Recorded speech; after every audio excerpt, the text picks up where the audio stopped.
Агаар орчны бохирдлыг бууруулах үндэсний хөтөлбөрт утааг арилгахын тулд 5 толгойн уурхайгаас өндөр илчлэгтэй нунтаг нүүрсийг Улаанбаатарчуудад төлөвлөнө.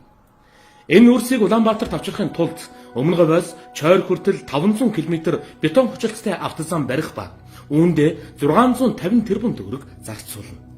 Чойрт нүүрсний тээврийн сүлжээг барихад 4.2 тэрбум төгрөг зарцуулна. Чойроос Улаанбаатар хүртэл нүүрсээ багаанаар тээвэрлэнэ. Нунтаг нүүрсийг бөөрнхий хатуу болгохын тулд нүүрс боловсруулах үйлдвэрүүдэд 3 тэрбум төгрөгийг дэмжлэг хэлбэрээр төсвөөс олгоно.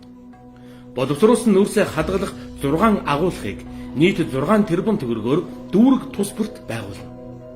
1 тонн нүүрсийг 125 орчим мянган төгрөгөөр иргэдэд зарна. 2017-оос 2021 он хүртэл 43 мянган айлыг энэхүү боловсруулсан нүүрсээр хангана.